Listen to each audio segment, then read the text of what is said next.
Assalamu alaikum wa rahmatullahi wa barakatuh.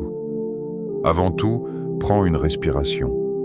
Laisse le monde autour de toi s'apaiser un instant. Car ce moment, maintenant, est un moment entre ton cœur et la parole d'Allah. Ferme les yeux si tu veux. Écoute non pas seulement avec tes oreilles, mais avec ton âme. Ce rappel n'est pas une simple vidéo, c'est une invitation, un retour, un pas vers celui qui t'attend depuis toujours. Reste bien jusqu'à la fin, parce qu'une surprise t'y attend. Une lumière, un secret, une parole qui pourrait bien changer ta journée, ou même ton cœur. Et avant de commencer, fais ce petit geste de bien. Abonne-toi à Au cœur de l'Islam, non pas pour soutenir une chaîne, mais pour soutenir ton propre cœur dans sa quête de paix. Parce que chaque rappel ici est comme une graine déposée dans ton âme. Chaque mot est une lumière, et chaque partage est une sadaka qui voyage d'un cœur à un autre.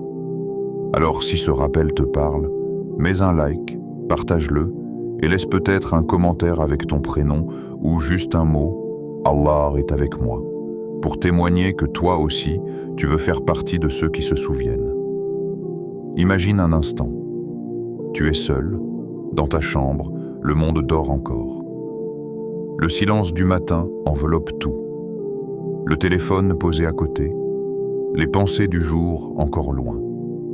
Et là, une voix te rappelle qu'il existe quelque chose de plus grand que le tumulte du quotidien.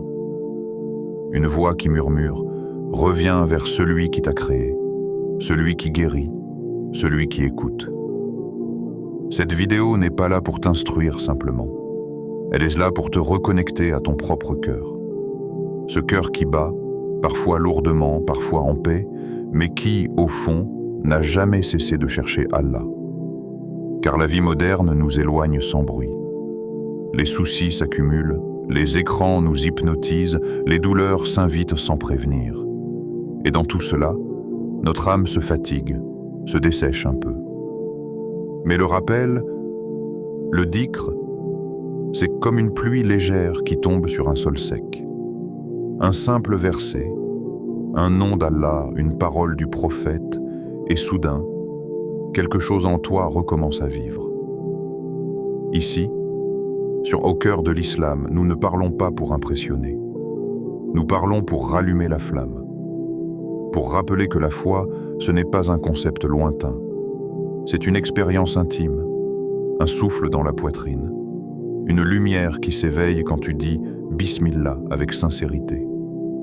Et tu verras, dans ce rappel d'aujourd'hui, il y a des paroles qui guérissent, des moments qui apaisent.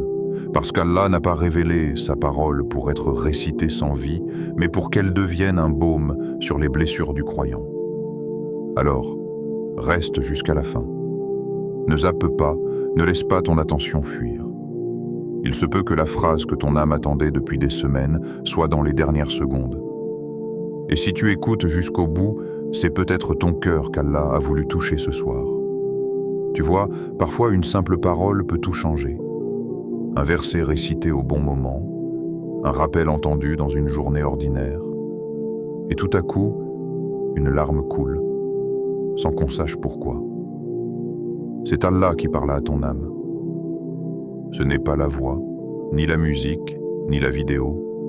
C'est lui, le Très-Haut, qui t'envoie un signe à travers ses mots. Alors écoute ce rappel comme si c'était ton premier. Oublie le reste pour quelques minutes. Ce n'est pas une leçon, ni un discours. C'est un voyage vers la sérénité. Ferme les bruits autour de toi. Et dis dans ton cœur, Ya Allah, ouvre mes oreilles à ce qui me rapproche de toi. Car si tu es tombé sur cette vidéo, ce n'est pas un hasard. C'est peut-être ta réponse à une invocation que tu as faite sans même t'en rendre compte. Le Coran dit, c'est en invoquant Allah que les cœurs trouvent la quiétude. Sourate Ar-Ra'd, verset 28. Et c'est exactement ce que nous allons vivre ensemble dans ce moment.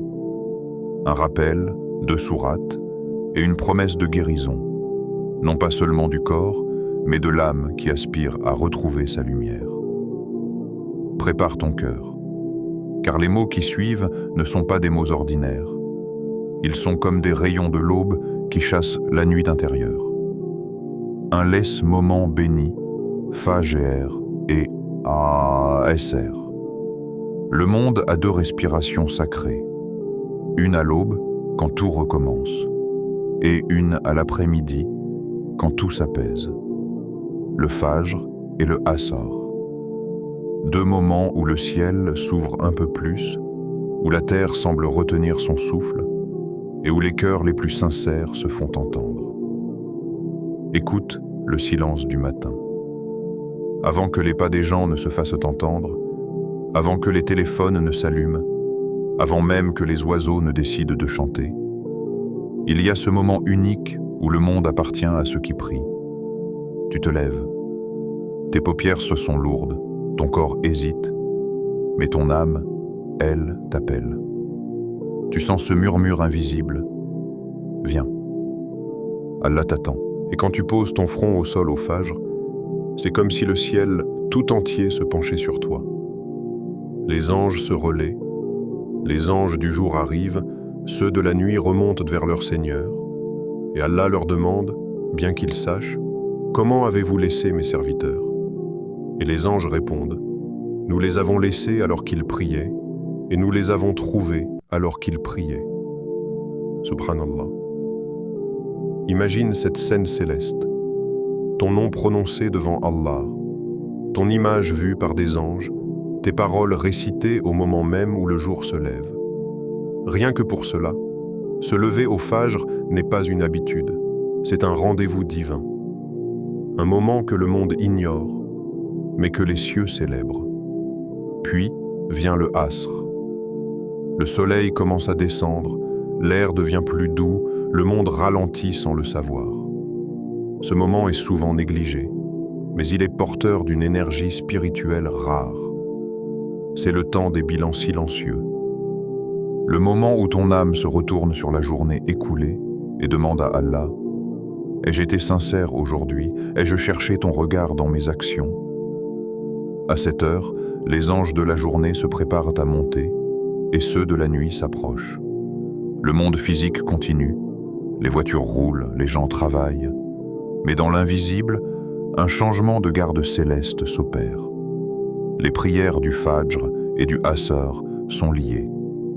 Elles sont comme deux piliers invisibles entre lesquels s'étend toute ta journée.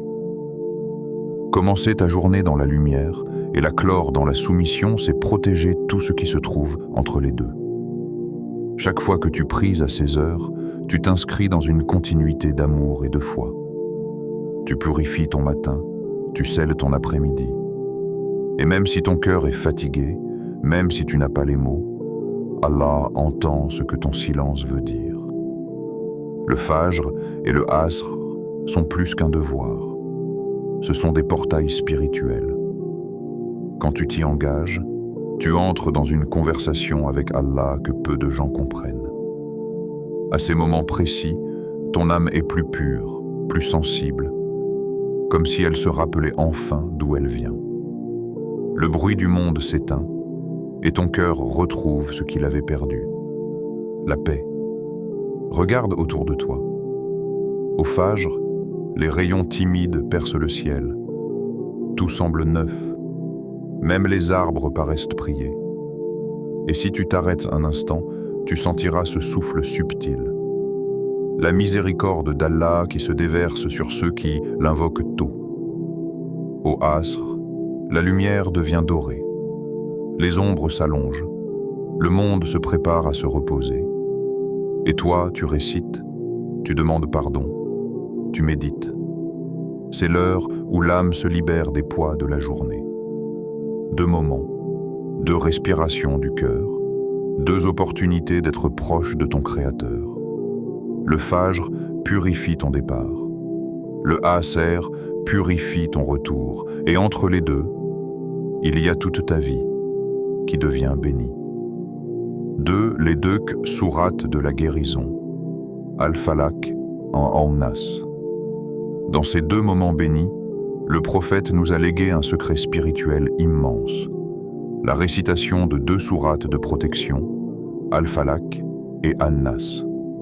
2 sourates courtes, mais dont la puissance dépasse les montagnes. Imagine-toi au Fajr. Tu viens de finir ta prière. Tu lèves les mains et tu récites doucement. Qul a'udhu bi rabbil falak. 10. Je cherche protection auprès du Seigneur de l'aube naissante.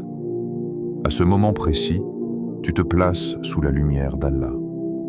Tu déclares devant le ciel et la terre que ton refuge n'est pas dans les hommes, ni dans les médicaments, ni dans les solutions du monde, mais dans le Seigneur de l'aube. Al-Falak, c'est la sourate de la libération. C'est la fissure dans l'obscurité, le rayon de lumière qui perce ta nuit intérieure. Quand tu récites ces versets, c'est comme si Allah fendait les ténèbres de ton cœur, comme il a fendu la mer pour Moussa alayhi salam. Tu dis, « Ya Allah, fais jaillir la lumière dans mon obscurité. » Et Allah, dans sa sagesse, répond souvent par une paix soudaine, une douleur qui s'allège, ou une force nouvelle que tu ne t'expliques pas. Puis vient An-Nas. Qul a'udhu bi rabbi An-Nas. Dis, je cherche protection auprès du Seigneur des hommes. C'est la sourate du retour. Le retour à la source, au refuge ultime. Après la lumière d'Al-Falak, An-Nas t'enveloppe comme une étreinte divine. Là, tu ne demandes pas seulement à Allah de te protéger, tu lui reconnais toute souveraineté. Le Seigneur des hommes, le souverain des hommes, le Dieu des hommes. Chaque verset te ramène à ton origine. Tu n'es qu'un serviteur, mais tu appartiens à celui qui guérit sans intermédiaire. An-Nas, c'est la main tendue d'Allah à l'homme effrayé. Celui qui ne comprend pas ses douleurs, celui qui se bat contre des pensées, des angoisses, des maux invisibles. C'est la sourate du retour. Le retour à la source, au refuge ultime. Après la lumière d'Al-Falak, An-Nas t'enveloppe comme une étreinte divine. Là, tu ne demandes pas seulement à Allah de te protéger, tu lui reconnais toute souveraineté. Le Seigneur des hommes, le souverain des hommes, le Dieu des hommes. Chaque verset te ramène à ton origine. Tu n'es qu'un serviteur, mais tu appartiens à celui qui guérit sans intermédiaire. An-Nas, c'est la main tendue d'Allah à l'homme effrayé. Celui qui ne comprend pas ses douleurs, celui qui se bat contre des pensées, des angoisses, des maux invisibles. Ces versets sont des remèdes pour les âmes qui souffrent en silence. Quand tu les récites, c'était comme si tu déposais ton cœur entre les mains d'Allah et que tu lui disais « Je n'ai plus la force de lutter, mais toi, protège-moi. » Et lui, Al-Shafi, le guérisseur, répond. Pas toujours comme tu l'attends. Parfois, il guérit ton corps. Parfois, il guérit ton âme. Mais toujours, il t'élève.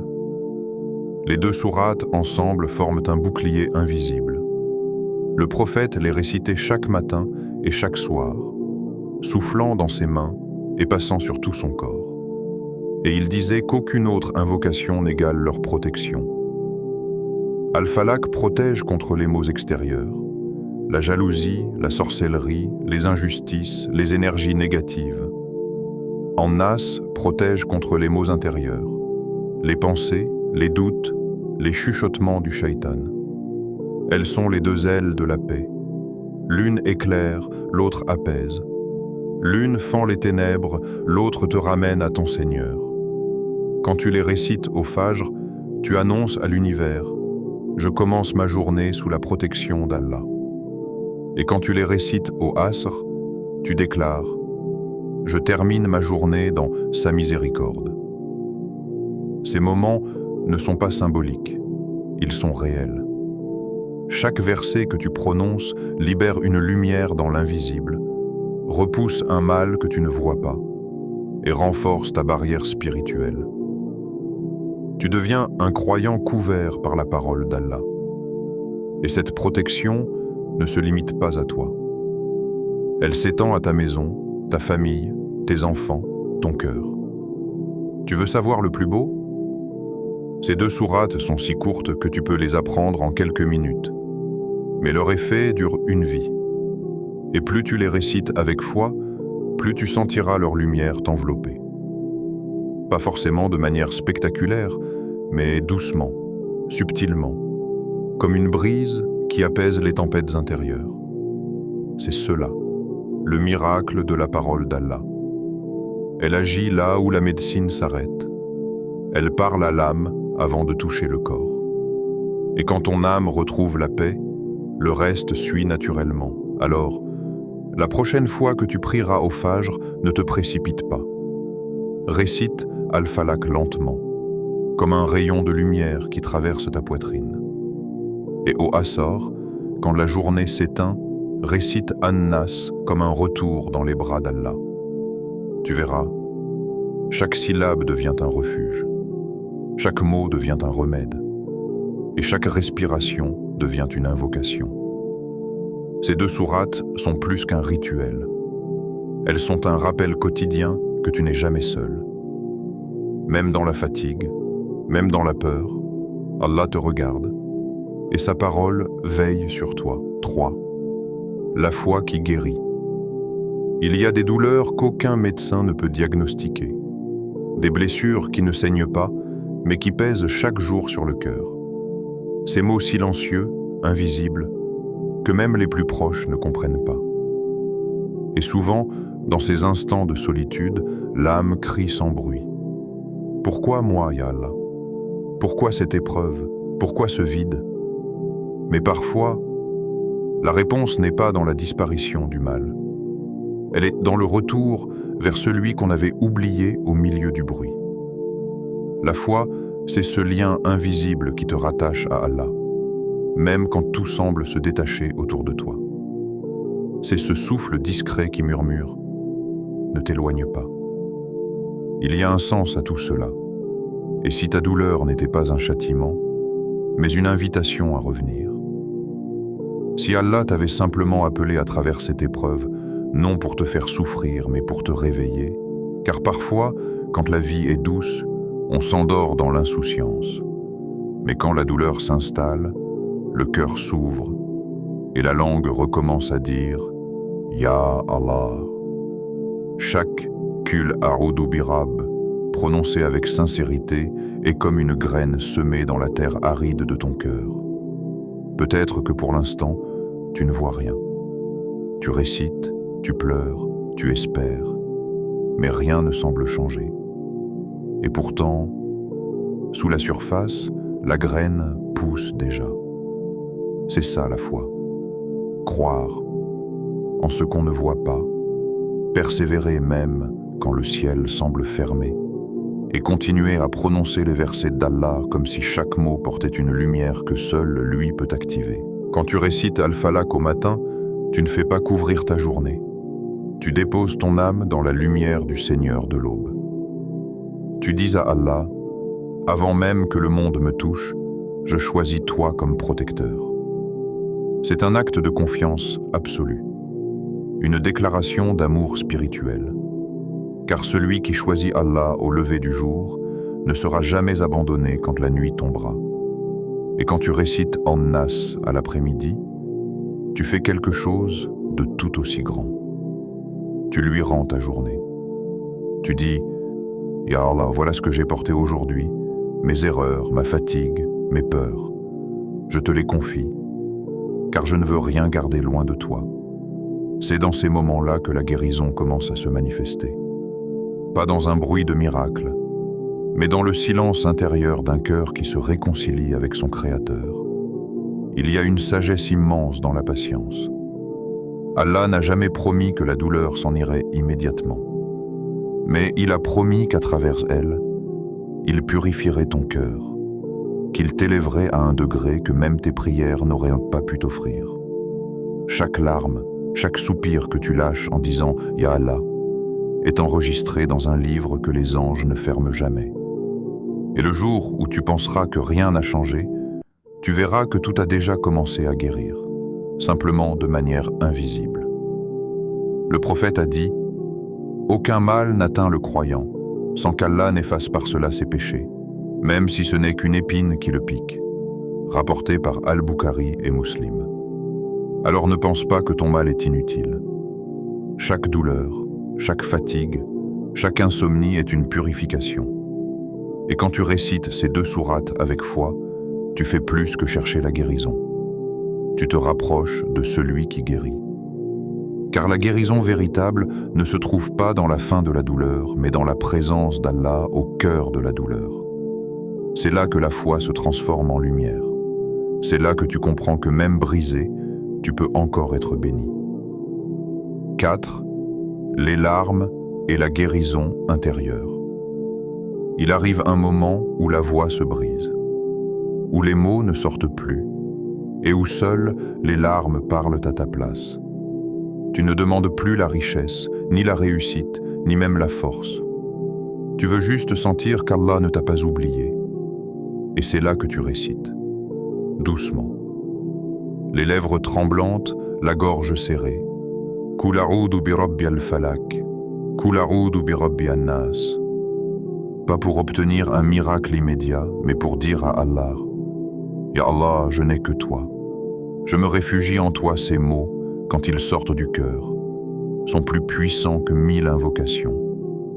C'est un cri silencieux que les anges entendent, une lumière que les cieux voient et une promesse qu'Allah reçoit. Tu vois, la guérison ne commence pas toujours quand la douleur part.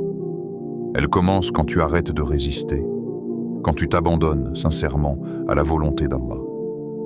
Parce que parfois, le vrai remède n'est pas la disparition du mal, mais la transformation du cœur. Ce cœur qui, au début, pleure de douleur et qui, peu à peu, apprend à pleurer d'amour pour Allah. Peut-être que toi aussi, tu connais cette prière du Fajr dans le silence total, où tu pleures sans bruit parce que personne ne te comprend, parce que les médecins n'ont pas les mots, parce que tu te sens seul. Mais dans cette solitude, il y a quelqu'un qui t'écoute sans jamais se lasser. Et ton Seigneur dit « Invoquez-moi, je vous répondrai ». Sourate Ghafir, verset 60. Ce verset n'est pas une promesse vague, c'est une certitude divine. Mais Allah ne dit pas quand ni comment. Car parfois, sa réponse, c'est une paix dans ton cœur, une nuit où tu dors enfin, une angoisse qui se dissout sans explication, une lumière que tu ressens sans la voir. Quand les larmes coulent au moment de la récitation, elles lavent plus que les yeux. Elles lavent les rancunes, les peurs, les regrets. Elles nettoient la poussière des jours durs. Chaque larme versée devant Allah est un pas vers la guérison. Car celui qui pleure pour Allah ne pleure jamais en vain. Même le prophète pleurait. Ses larmes étaient un signe d'amour, pas de faiblesse. Un cœur sec est un cœur malade, mais un cœur qui pleure est un cœur vivant. Alors laisse couler tes larmes, ne les retiens pas. Elles sont une preuve que ton cœur n'a pas abandonné. Il y a dans les pleurs une douceur que seuls ceux qui ont souffert connaissent. Cette sensation étrange où la douleur se mélange à la paix, où le chagrin devient prière et la prière devient repos. Quand tu dis « Ya Allah, je me réfugie en toi », tu offres à ton Créateur le plus beau des cadeaux, ton vrai toi. Celui qui ne prétend plus, celui qui n'a plus de masque, celui qui dit simplement « Je suis faible, mais toi tu es fort ». Et Allah aime cette sincérité. Le cœur brisé qu'on lui offre vaut mieux que 1000 prières distraites. Il l'accueille, il le console, et il lui rend une lumière qu'aucune thérapie ne peut donner. Le moment où tu récites ces sourates les larmes aux yeux, c'est un moment d'intimité unique avec ton Seigneur. Un moment où les anges se rapprochent, où le ciel t'écoute, et où le cœur commence à guérir sans que tu comprennes comment. Car la guérison divine ne fait pas de bruit. Elle ne se voit pas toujours, mais elle agit doucement, sûrement. Elle reconstruit ce que la douleur avait brisé. Elle remplace la peur par la foi, la tristesse par la confiance, le vide par la présence. Et peut-être qu'un jour, tu repenseras à ce moment de prière. Tu te diras, c'est ici que tout a changé. Pas parce que la douleur est partie, mais parce que ton cœur a appris à dire Alhamdulillah, même dans la douleur. Et à ce moment-là, tu sauras. Ce n'était pas seulement une récitation, c'était une guérison. C'était Allah qui te répondait. 5. Les épreuves, des messages. D'Allah, il y a des douleurs qui bouleversent une vie entière, une maladie qui s'installe, une perte qu'on n'arrive pas à accepter, un silence d'Allah qui semble long, trop long. Et dans ces moments, le cœur tremble. Pourquoi moi? Pourquoi maintenant? Pourquoi cette épreuve? Mais ce que beaucoup ne savent pas, c'est que derrière chaque douleur, il y a une parole divine murmurée. Reviens vers moi. Ne crois jamais que ta douleur est un hasard. Rien ne l'est dans la sagesse d'Allah. Car parfois, c'est quand tout s'écroule que ton cœur se met enfin à regarder vers le ciel. Parfois, Allah te prive, non pour te punir, mais pour te purifier. Il t'enlève ce qui t'éloignait de lui. Il te ferme une porte pour t'obliger à en voir une autre, celle du tawakkul, la confiance totale. Tu priais peut-être par habitude, tu récitais sans sentir, tu vivais sans vraiment réfléchir. Puis un jour, une douleur frappe et ton cœur s'éveille. Tu pleures, tu te questionnes, tu recommences à prier autrement. Voilà la miséricorde cachée derrière les épreuves. Elle réveille les cœurs endormis. Combien d'entre nous sont revenus à la prière à cause d'une maladie, d'un deuil, d'une peur? Combien ont redécouvert le goût du dhikr après un choc, un chagrin, une chute? Chaque douleur, chaque perte, chaque larme est une lettre d'amour d'Allah déguisée, une éducation subtile, une main invisible qui t'invite à regarder plus haut. Car Allah, dans sa sagesse infinie, éduque ses serviteurs par la tendresse et parfois par la douleur. Il t'enseigne la patience, la gratitude et cette dépendance totale à lui que rien d'autre ne peut t'apprendre. Invoquez-moi, je vous répondrai. Sourate Ghafir, verset 60. Ce verset, on le récite souvent. Mais combien de fois y a-t-on cru vraiment? Allah dit: invoquez-moi, pas quand vous êtes fort, pas quand tout va bien, mais invoquez-moi, peu importe ton état, ta faiblesse, ton passé, et il promet, je vous répondrai. Ce n'est pas une possibilité, c'est une promesse divine. Mais il ne dit pas, je vous répondrai tout de suite. Parce que parfois, le silence d'Allah est déjà une réponse. Il t'écoute, il observe, il prépare.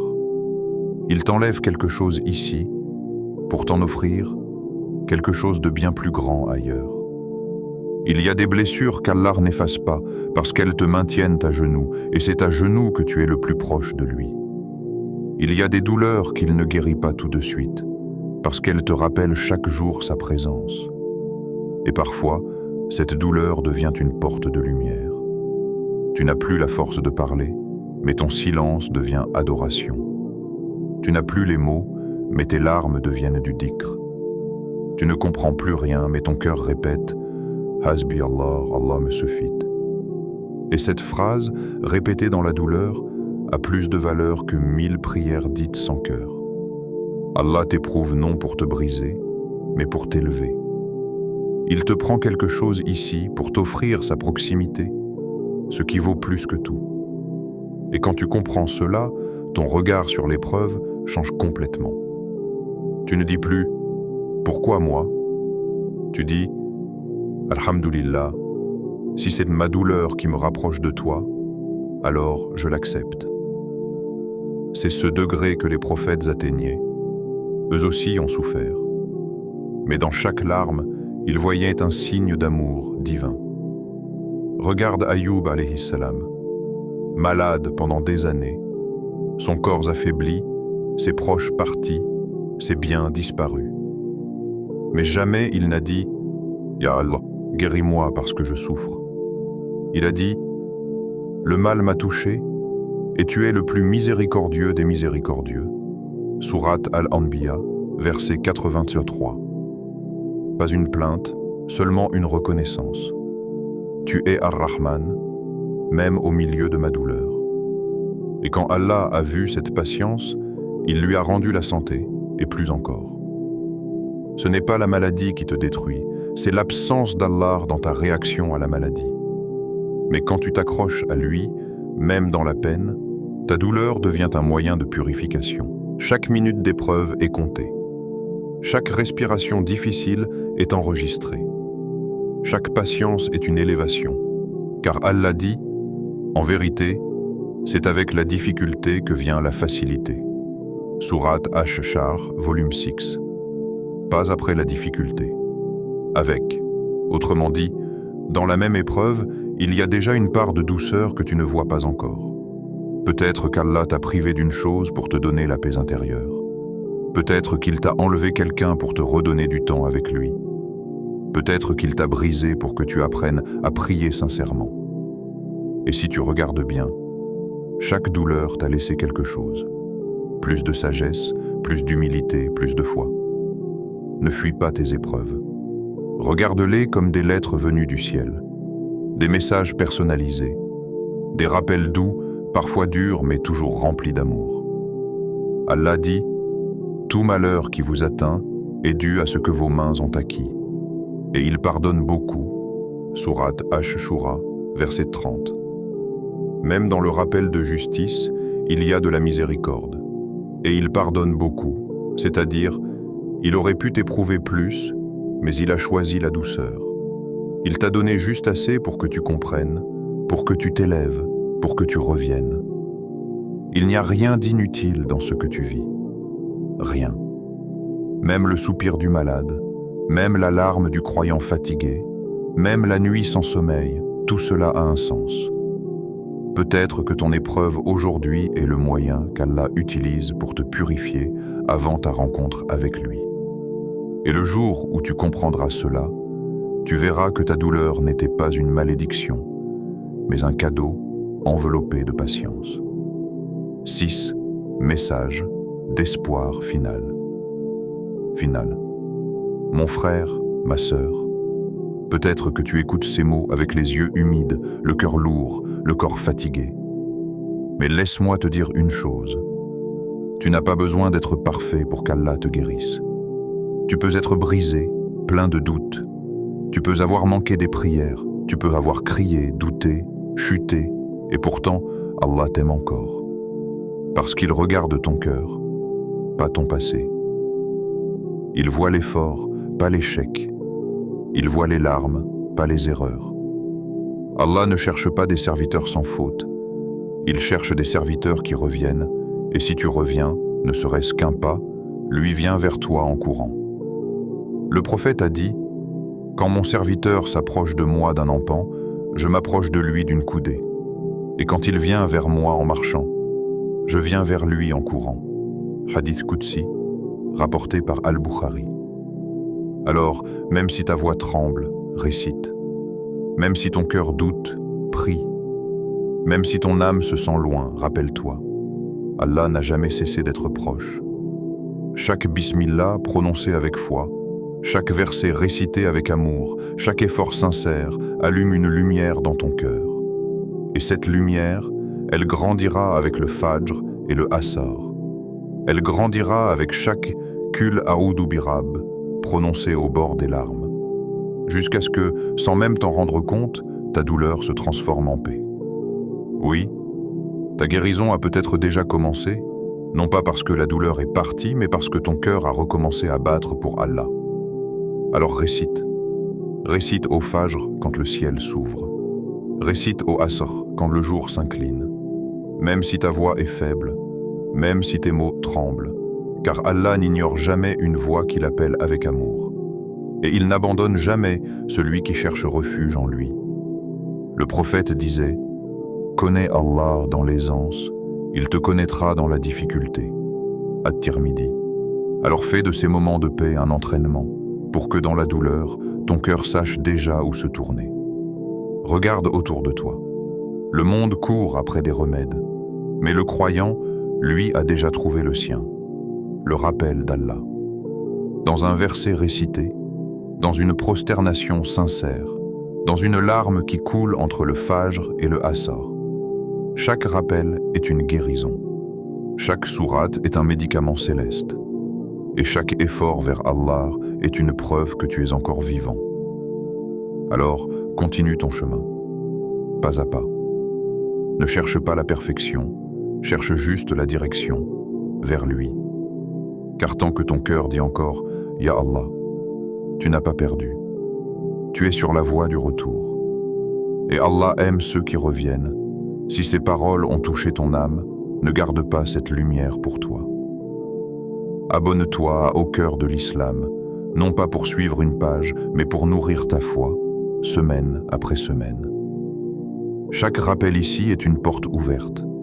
Chaque vidéo est un pas vers la sérénité. Et chaque partage est une sadaka cachée. Peut-être que quelqu'un entendra ce message et retrouvera la paix grâce à toi. Partage ce rappel à celui ou celle qui traverse une épreuve silencieuse. Peut-être que ce sera le message qu'il attendait depuis longtemps. Et si ton cœur s'est apaisé pendant ces quelques minutes, alors l'objectif est atteint. Rappeler, consoler, rapprocher. Qu'Allah t'accorde une guérison complète, une foi renouvelée et une lumière qui descende directement du ciel. Que ton Fajr soit une renaissance. Que ton Asr soit un apaisement. Et que chaque verset que tu récites soit un pas vers le paradis. Amin.